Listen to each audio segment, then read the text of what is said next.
First. मैं हूं आपके साथ स्वर्णिमा। आज के इस कार्यक्रम मीडिया स्कैन में आप सभी का बेहद स्वागत है।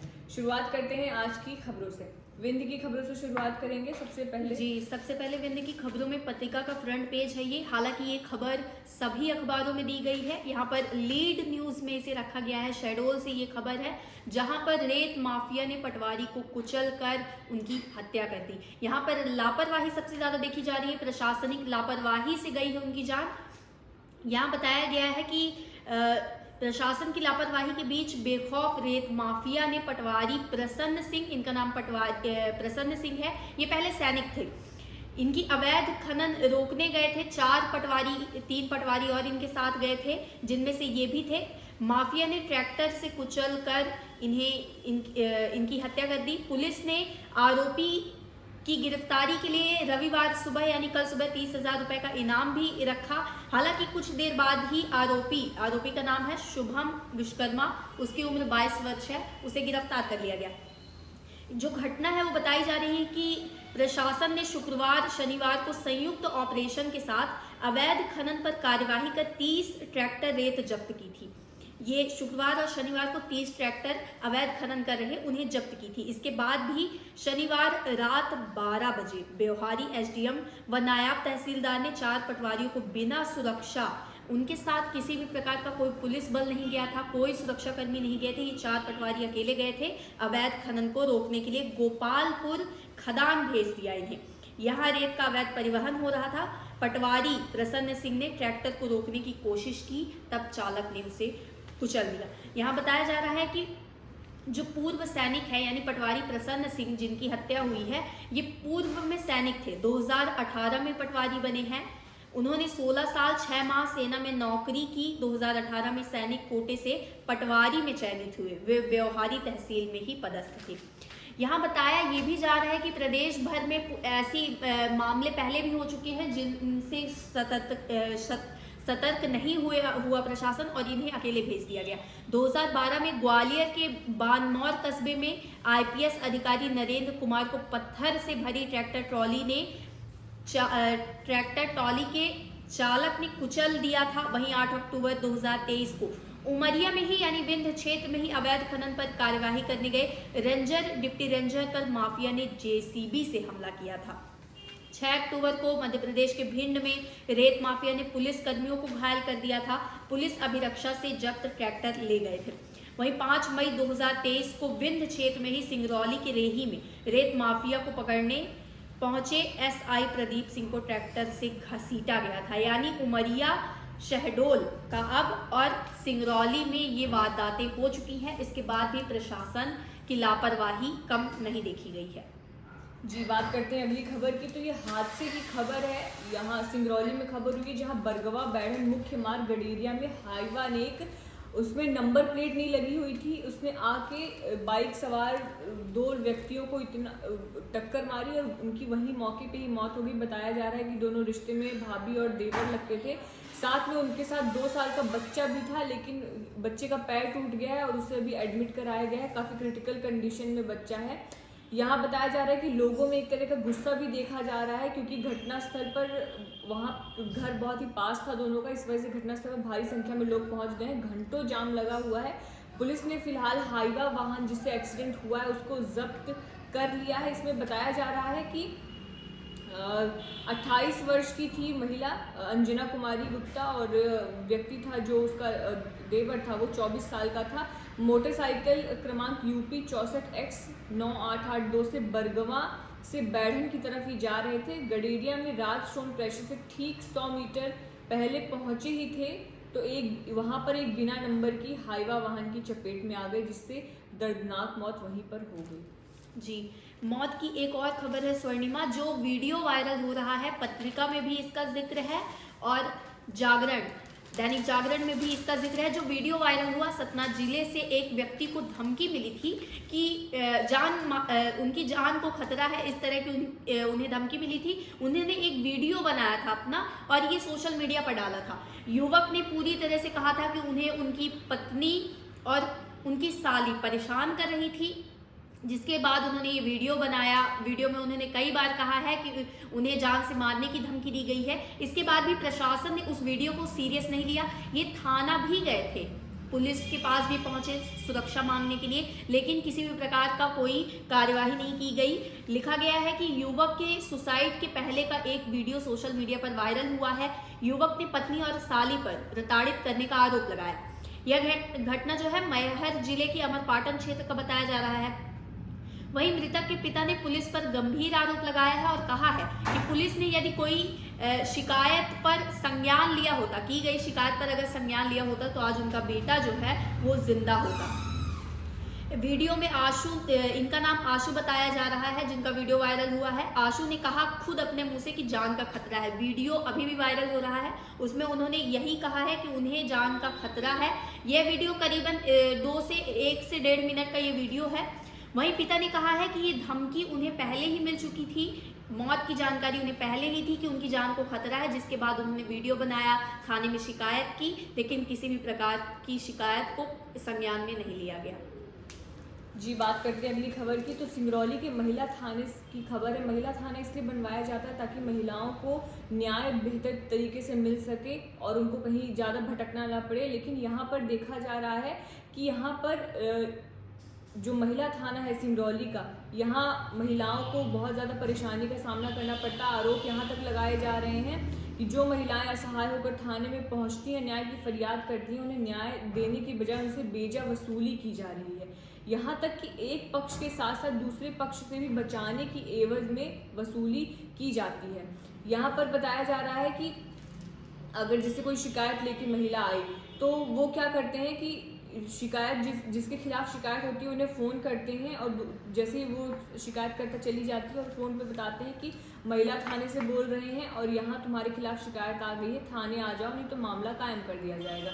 इसी तरह फ़ोन के माध्यम से दूसरे पक्ष पर दबाव बनाया जाता है और फिर जब महिला थाने का फ़ोन सुनकर दूसरा पक्ष मजबूरन पहुंचता है तो सीधे डांट फटकार लगाते हुए उसे इतना प्रताड़ित किया जाता है कि डरे सहमे जो ही पुलिस बोलती है वो उसको चढ़ोतरी चढ़ा देता है।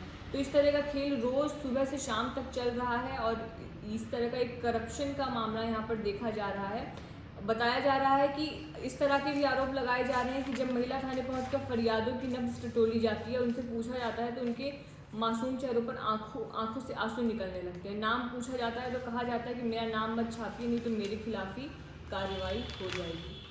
जी, बात करते हैं अगली खबर की। स्वास्थ्य से जुड़ी एक खबर है जहां सुपर स्पेशलिटी हॉस्पिटल जो है रीवा का, उसे बहुत बड़ी लागत लगाकर 150 करोड़ की लागत लगाकर बनाया गया था। लेकिन अब देखा जा रहा है कि जो सीलिंग है, इतनी ख़राब क्वालिटी का मटेरियल यूज़ किया गया था कि उससे पानी टपक रहा है, पूरी तरीके से क्षतिग्रस्त हो चुकी है। पहले कई बार घटनाएं हो चुकी हैं जहां सीलिंग गिर गई है और इस वजह से जो वहाँ का स्टाफ है वो डरा सहमा होकर काम करता है। अब यहाँ पर बताया जा रहा है कि निर्माण कार्य इतना घटिया किया गया है कि काम शुरू होते ही इसकी पोल खुल गई है, सीलिंग लगातार गिर रही है और सीलिंग से गुजरी पानी की पाइपलाइन से भी रिसाव हो रहा है। एसी डक्ट में नमी होने के कारण सीलिंग गिर रही है। पैथोलॉजी डिपार्टमेंट की सीलिंग डैमेज है जो कभी भी गिर सकती है। कुछ दिन पहले ही इसमें बताया गया सीलिंग गिरने की घटना सामने आई थी। कर्मचारी यहाँ पे डरे हुए हैं। यहाँ पर बताया जा रहा है कि उपकरण खराब होने की संभावना है। पैथोलॉजी डिपार्टमेंट में हर जगह से छत टपक रही है, मशीनों के ऊपर भी पानी गिर रहा है जिससे लाखों के उपकरण खराब होने की संभावना बन गई है। लेकिन इसके बाद भी जिम्मेदार गंभीरता नहीं बरत रही है, केवल पत्राचार तक कार्रवाई सीमित रह गई। ये बताया जा रहा है कारण इसके पीछे है कि घटिया मटेरियल का निर्माण में इस्तेमाल किया गया है। जो जानकार है उनका कहना है कि सुपर स्पेशलिटी हॉस्पिटल की सीलिंग में जो मटेरियल उपयोग किया गया है वो बेहद ही घटिया क्वालिटी का है। इसके अलावा पाइपलाइन बिछाने में भी अव्वल दर्जे की लापरवाही रहती है। उक्त पानी के कारण सीलिंग में सीपेज हो रही है और वो गिर रही है। जी, अगली खबर की बात करें तो स्पोर्ट्स से रिलेटेड है, विंध्य क्षेत्र की। जिस तरह से 4 जिलों का क्रिकेट मैच चल रहा था उसमें अब फाइनल में सीधी जिला और रीवा जिले के बीच 4 दिनों का मैच खेला जा रहा है, जिसमें पहले दिन 6 विकेट पर रीवा ने 368 रन बनाए हैं, 368 रन, और रोहित ने जड़ा शतक। ये हेडलाइन है पत्रिका रीवा प्राइम पेज की। फाइनल मैच में टॉस सीधी की टीम ने जीता व पहले रीवा को बल्लेबाजी का आमंत्रण दिया। रीवा के कप्तान शिवांग कुमार एवं हर्षल शुक्ला ने पारी का आगाज करते हुए पहले विकेट के लिए 74 रन की साझेदारी कर अपनी टीम को एक ठोस शुरुआत की। इसके बाद उन्होंने 368 रन पहले दिन बनाए हैं। वहीं एक और खबर है कि सोसाइटी पेज ये पत्रिका का है। यहाँ पर हेडलाइन है कि अंतर जिला फुटबॉल प्रतियोगिता में सतना चैंपियन बन गया है। जिला फुटबॉल संघ के तत्वाधान में आयोजित अंतर जिला फुटबॉल प्रतियोगिता में रीवा, सतना व व्यवहारी शहडोल की टीमों के बीच मैच खेला गया। लीग मैच के अंक के आधार पर सतना एवं रीवा की फुटबॉल टीमों ने फाइनल में जगह बनाई। इसके बाद सतना वहां की चैंपियन बन गई है। जी, बात करते हैं अगली खबर की। तो जो रीवा का पेंटियम पॉइंट कॉलेज है, वहाँ के एक छात्र हैं, संचित नाम है उनका।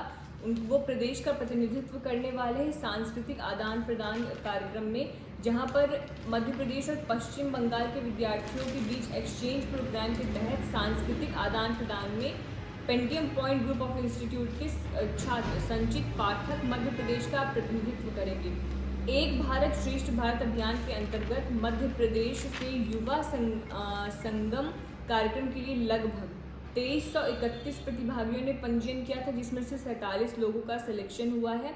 और ये बीकॉम के एक छात्र हैं संचित पाठक। साथ ही में यहाँ पर बताया जा रहा है कि पर्यटन, परंपरा, प्रगति, परस्पर संपर्क और प्रौद्योगिकी विकास जैसे विचारों को बढ़ावा दिया जाएगा। इसके लिए डीएम जबलपुर मध्य भारत का नोडल केंद्र बनाया गया है। चयनित छात्र पश्चिम बंगाल के स्थानीय समुदायों से भी संवाद करेंगे, स्थानीय व्यंजन का स्वाद लेंगे और क्षेत्र की परंपराओं और रीति रिवाज को समझेंगे। इस पहल के जरिए युवाओं के बीच ज्ञान और संस्कृति का आदान प्रदान होगा। इससे सभी जुड़ सकेंगे और एक दूसरे की भाषा और संस्कृति और रीति रिवाज को समझ सकेंगे। जी, तो ये रही हमारी विंध्य क्षेत्र की खबरें। अब हम बढ़ते हैं हमारी प्रादेशिक खबरों की ओर। तो पत्रिका का फ्रंट पेज है। मौसम पर बात कर लेते हैं। मध्य प्रदेश में कई जिलों पर बारिश हुई है, जहां खरगोन में 24, रतलाम में 18, इंदौर में 7, धार में 7, उज्जैन में 3 बारिश का ये मिलीमीटर है। और अब बारिश कहाँ कहाँ हो सकती है, आज के लिए बताया गया है कि प्रदेश भर में आज राजगढ़, नर्मदापुरम, बैतूल, शाजापुर, आगरमालवा, नीमच, छिंदवाड़ा, भोपाल, गुना, अशोकनगर, श्योपुर कलाम, जबलपुर, नरसिंहपुर, सिवनी, दमोह, यहाँ बारिश आज देखी जा सकती है। प्रदेश में मौसम का मिजाज फिर बदला है, विभिन्न क्षेत्र में भी बदला है, लेकिन यहाँ पर किसी भी अखबार में ये न्यूज़ नहीं दी गई है कि विभिन्न क्षेत्र में बारिश देखी जा सकती है।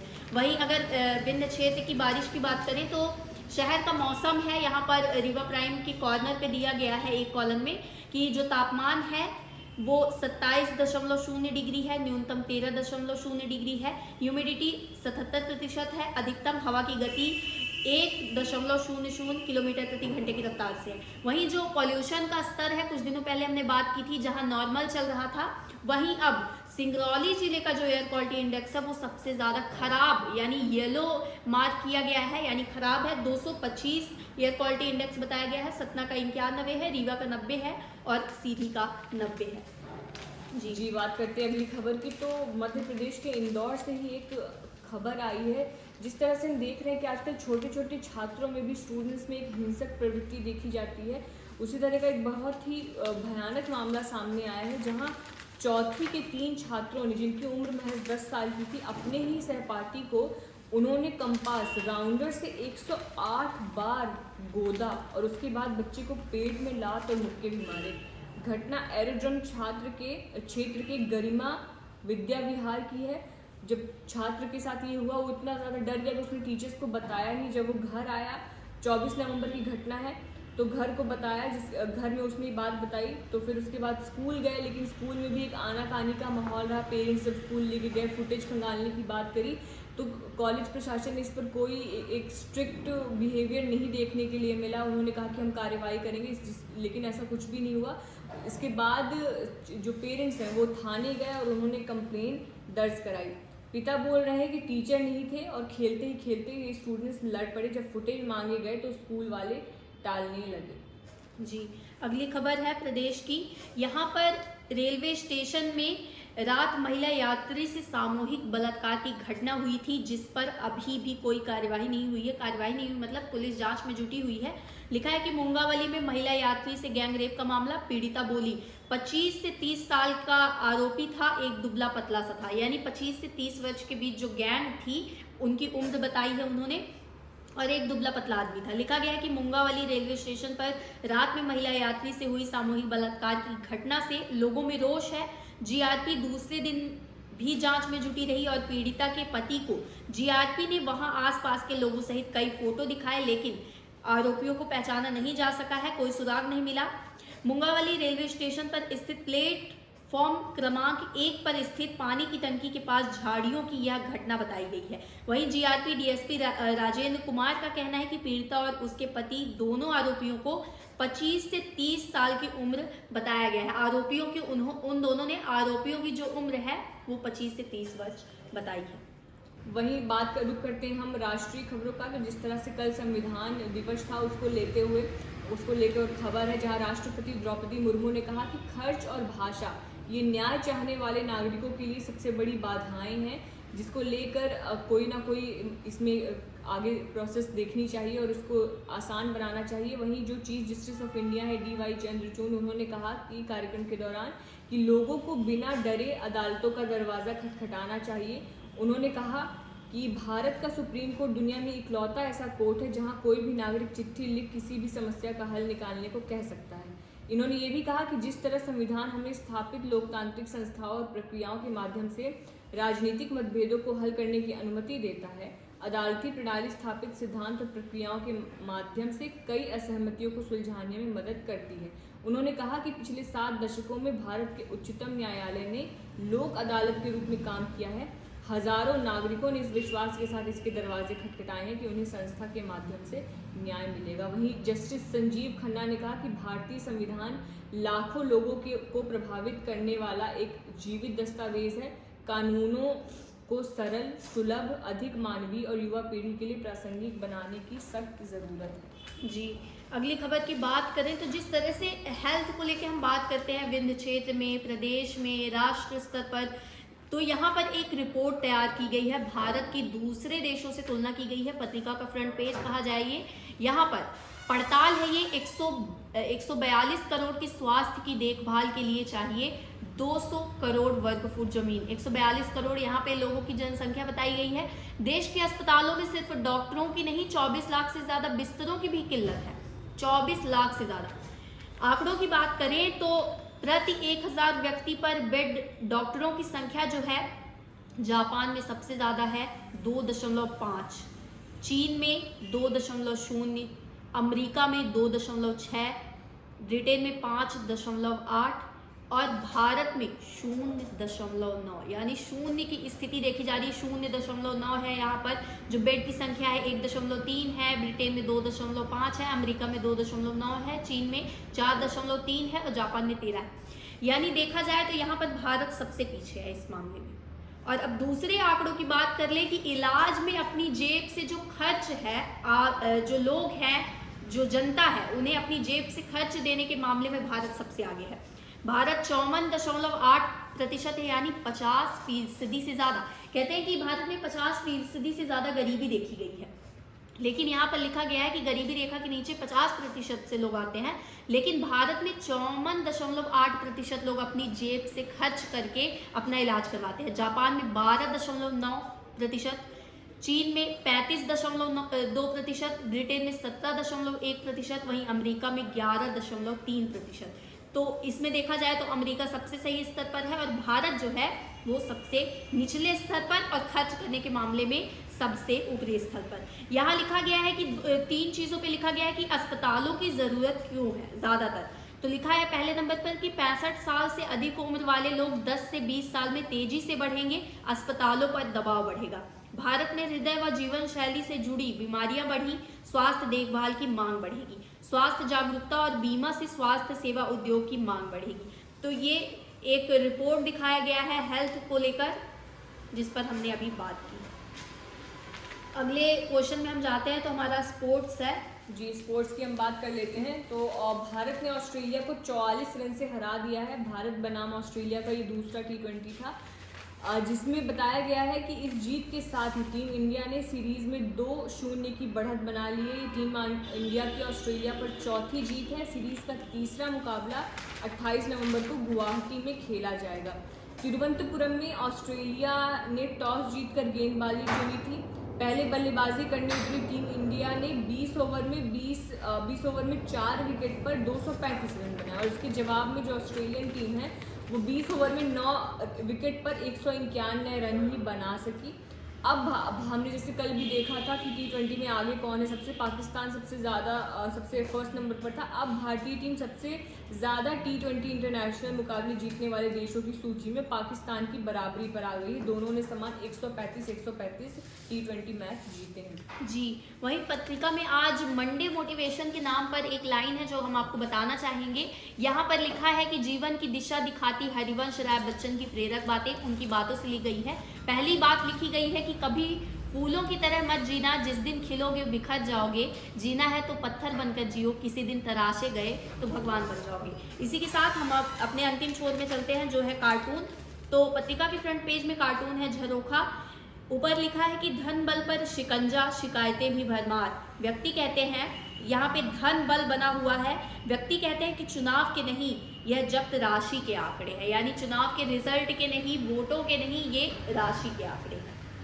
तो ये रहा आज का हमारा कार्यक्रम मीडिया स्कैन। हर रोज हम अखबारों के साथ आपके सामने हाजिर होते हैं, आपके साथ खबरें साझा करते हैं। आपको वीडियो पसंद आए तो लाइक करिए, शेयर करिए, चैनल को सब्सक्राइब करिए। आपके कोई जन मुद्दे हो वो आप हमें बता सकते हैं, कमेंट बॉक्स में बता सकते हैं, हमारी मेल आईडी पर मेल कर सकते हैं। जन मुद्दे पढ़ने के लिए हमारी वेबसाइट ज़रूर विजिट करें। बहुत बहुत धन्यवाद।